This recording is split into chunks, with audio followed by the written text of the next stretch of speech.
Hello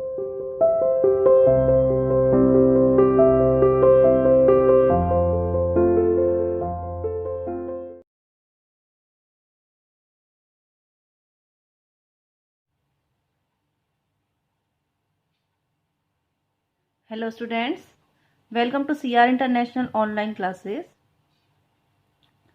कल हम solar eclipse और लूनर एक्लिप्स के बारे में डिस्कस कर रहे थे, तो आज हम अपने उसी टॉपिक को आगे कंटिन्यू कर रहे हैं।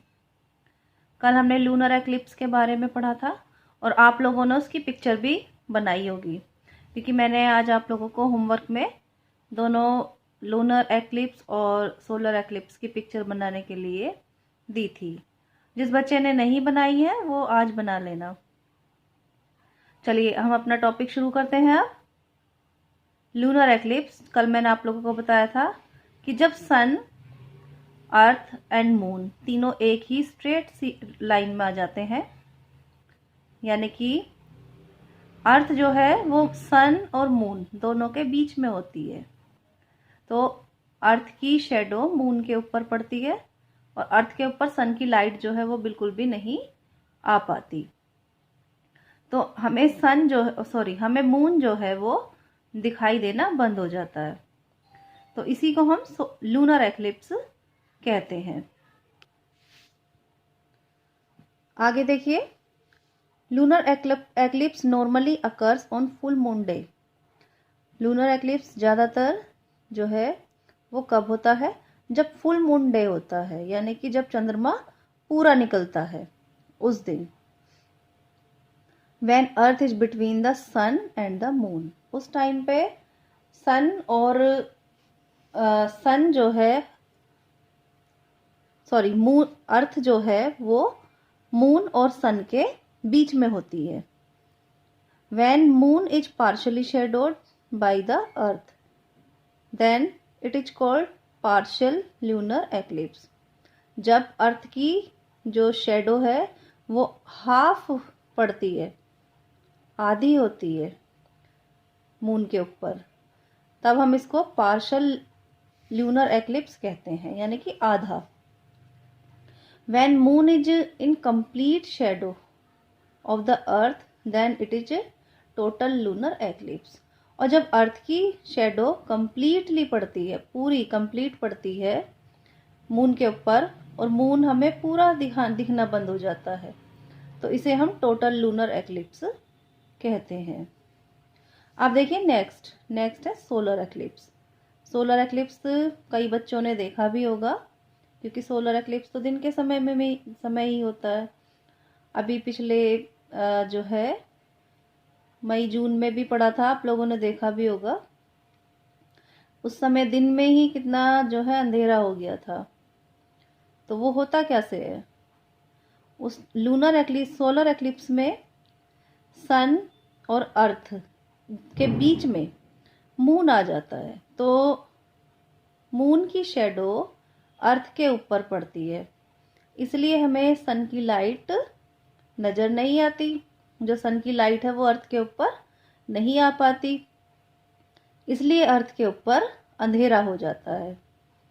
While revolving around the earth, यानी कि अर्थ के चारों तरफ जब घूमता हुआ, moon comes between the sun and the earth, जब मून जो है अर्थ और सन के बिल्कुल बीच में आ जाता है, एंड ओवर शेडोज द सन, और सन की छाया को जो है वो, सन की जो लाइट आती है उसको रोक देता है, और इसकी जो शेडो है वो अर्थ के ऊपर बनती है। This phenomena is called solar eclipse. इस प्रोसेस को सोलर एक्लिप्स कहा जाता है।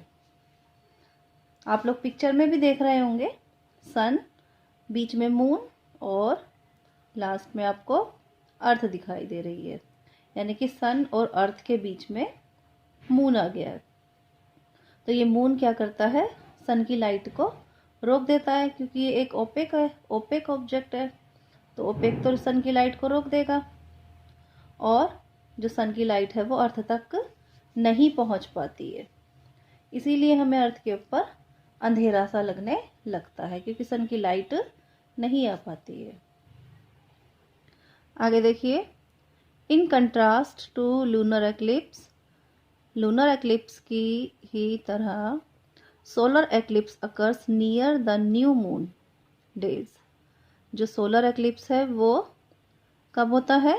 न्यू मून डे होता है जब चांद जो है वो हमें दिखाई नहीं देता, जिसको हम अमावस्या की रात भी बोलते हैं।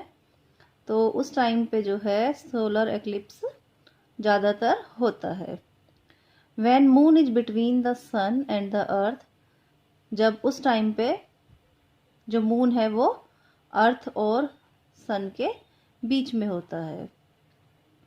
When sun completely hides under the moon's shadow, then it is called the total solar eclipse।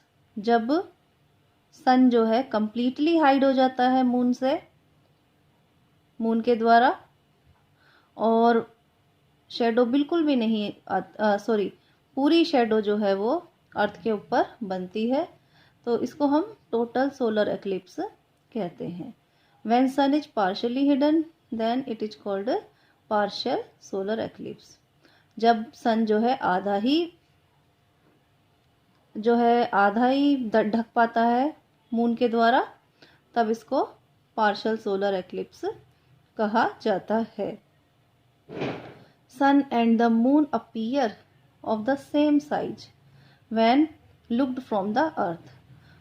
जब हम अर्थ से देखते हैं तो हमें सन और मून दोनों एक ही साइज के नजर आते हैं, same. In the total eclipse the moon completely covers the disc of the sun. जब कंप्लीट यानी कि टोटल जो सोलर एक्लिप्स होता है उस टाइम पे मून जो है वो कंप्लीटली सन की लाइट को कवर कर देता है, तो हमें सन बिल्कुल भी नजर नहीं आता।